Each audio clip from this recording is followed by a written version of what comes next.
स्वागत है आपका मेरे चैनल दिव्य दिशा पर। हिंदू धर्म में वैशाख मास को बहुत ही पवित्र महीना माना गया है।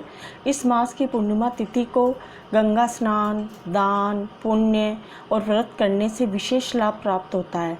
वैशाख पूर्णिमा के दिन ही महात्मा बुद्ध का जन्म हुआ था, इसलिए इसे बुद्ध पूर्णिमा कहते हैं।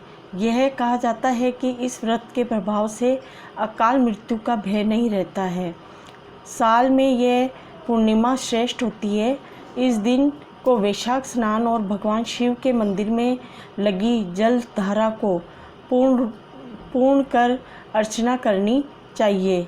पुराणों में वैशाख पूर्णिमा को अत्यंत पवित्र और फलदायी माना गया है। वैशाख पूर्णिमा के दिन शक्कर और तिल दान करने से अनजाने में हुए पापों का श्रेय होता है। वैशाख पूर्णिमा के दिन सूर्य उदय से पहले पवित्र नदी या कुंड में स्नान करने के बाद वरुण देव को प्रणाम करना चाहिए।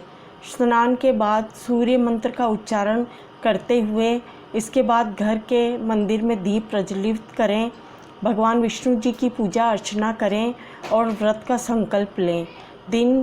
इस दिन सत्यनारायण भगवान की कथा करते हैं और दिन भर भगवान का अधिक से अधिक ध्यान करते हैं। शाम को चंद्रमा को अर्घ्य देते हैं। इसके बाद भगवान को भोग लगाया जाता है और सात्विक आहार का भोग लगाना चाहिए। और इसकी आइए हम कहानी कथा जानते हैं और कहते हैं। द्वापर युग में एक बार यशोदा माँ ने श्री कृष्ण से कहा कि वह सारे संसार के उत्पादन करता पालनहारी हैं।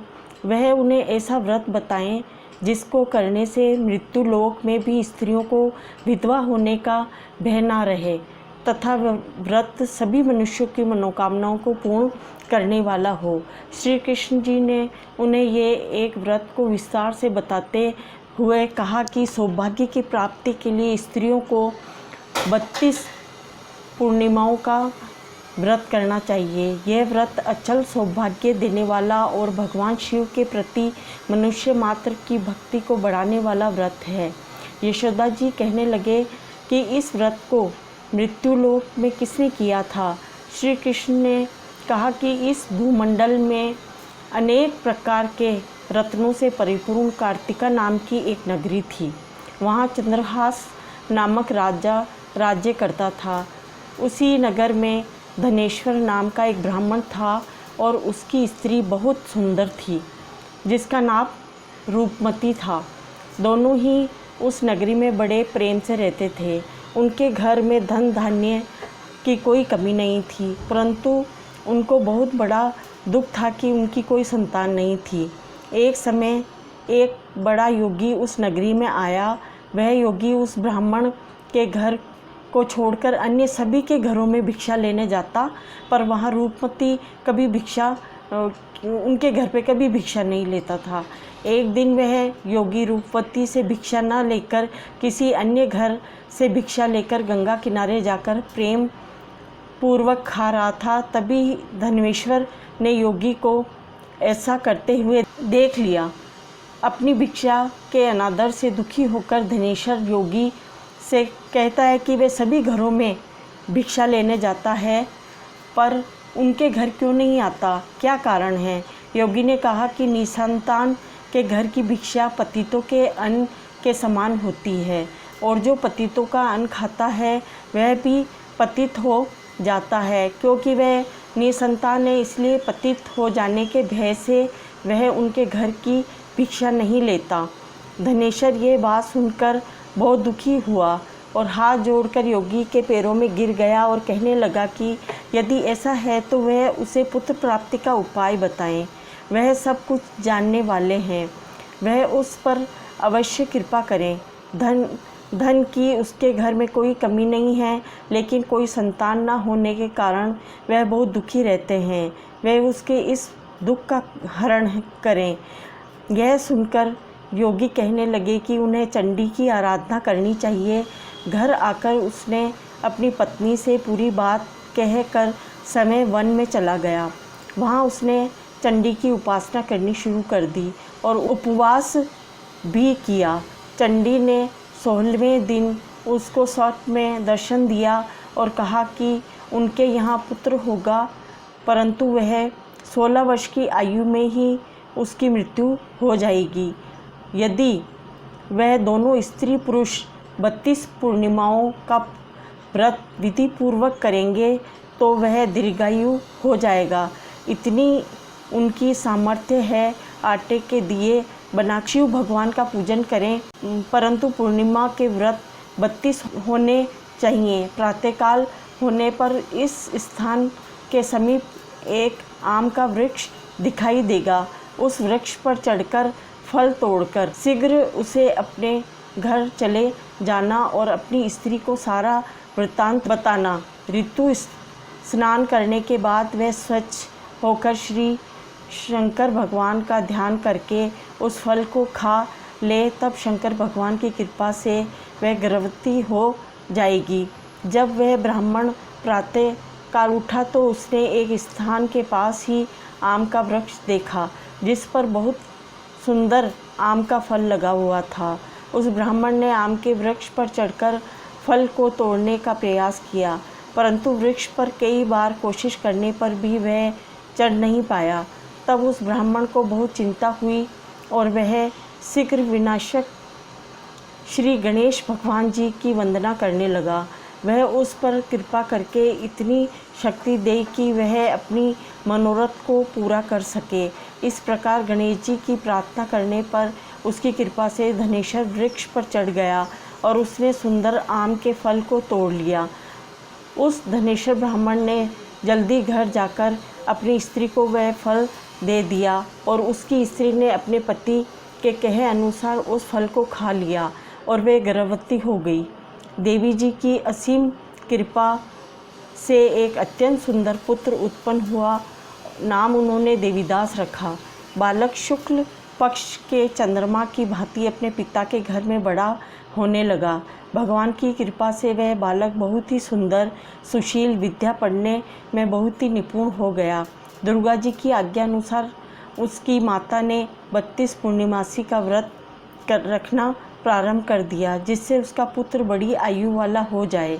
16वां वर्ष लगते ही देवीदास के माता पिता को बहुत चिंता हो गई कि कहीं उनके पुत्र की इस वर्ष मृत्यु न हो जाए।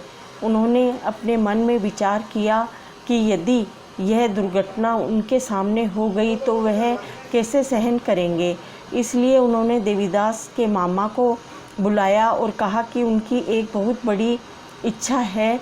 देवीदास 1 वर्ष तक काशी में जाकर विद्या का अध्ययन करें और उसको अकेला भी न छोड़ना चाहिए, इसलिए वह साथ चले जाएं और 1 वर्ष के बाद इसे वापस ले आना।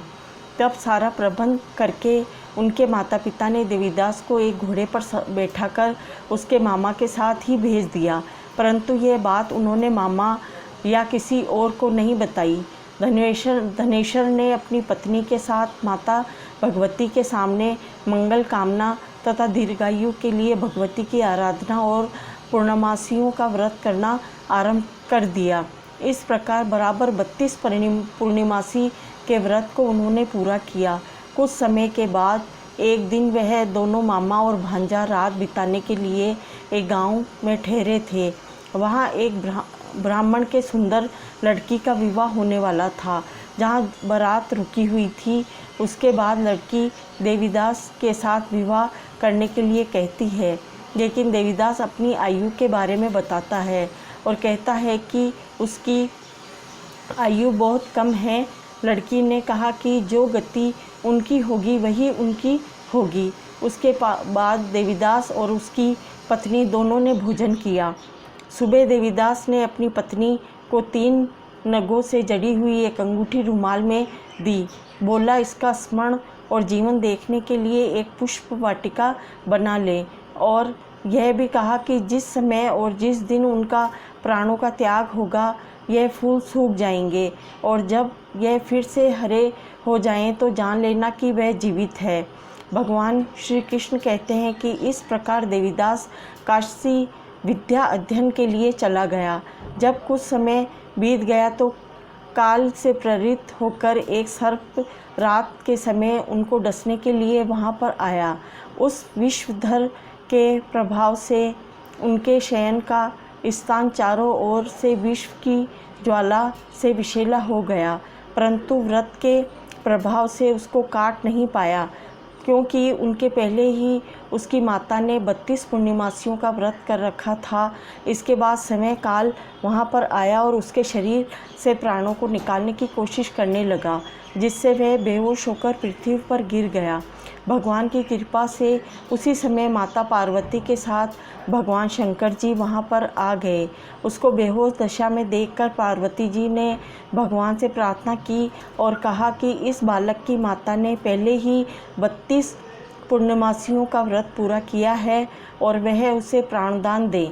इस प्रकार शिव जी उसको प्राण देते हैं। इस व्रत के प्रभाव से काल को भी पीछे हटना पड़ा और देवीदास स्वस्थ होकर बैठ गया। उधर उसकी पत्नी उसके काल की प्रतीक्षा किया करती थी। जब उसने देखा कि उस पुष्प वाटिका में पुष्प सूख भी नहीं रहे तो उसको बहुत हैरानी हुई, लेकिन जब वाटिका हरी भरी हो गई तो वह जान गई कि उसके पति को कुछ नहीं हुआ है। यह देखकर वह बहुत प्रसन्न मन से अपने माता पिता से कहने लगी कि उनके पति जीवित हैं और वे उन्हें खोजें। जब 16वां साल बीत जाने पर देवीदास अपने मामा के साथ काशी से वापस चला गया। उधर उसके ससुर घर में उसको खोजने के लिए जाने वाले ही थे कि वे दोनों मामा भांजा वहां आ गए। उनको आया हुआ देखकर उसके ससुर को बहुत प्रसन्नता हुई और वे प्रसन्नता के साथ उन्हें अपने घर ले गए। उस समय नगर के निवासी भी वहाँ इकट्ठे हो गए और कन्या ने भी लड़कों को पहचान लिया था। कुछ दिन बाद देवीदास अपनी पत्नी और मामा के साथ बहुत से उपहार लेकर अपने नगर में चले गए। वह अपने गांव के निकट पहुंच गए तो कई लोगों ने उनको देखकर उसके माता पिता को पहले ही खबर कर दी कि उनका लड़का पुत्र देवीदास अपनी पत्नी और मामा के साथ आ रहा है। ऐसा सुनकर उसके माता पिता बहुत ही खुश हुए थे। कुपुत्र और पुत्रवधू के आने की खुशी में धनेश्वर ने बहुत बड़ा उत्सव मनाया। तब श्री कृष्ण जी कहते हैं कि धनेश्वर 32 पूर्णिमासी के प्रभाव से पुत्रवान हुआ। जो व्यक्ति इस व्रत को करते हैं जन्म जन्मांतर के पापों से छुटकारा प्राप्त कर लेते हैं। बोलो श्री हरि विष्णु भगवान की जय। बोलो भगवान शिव शंकर माँ पार्वती की जय।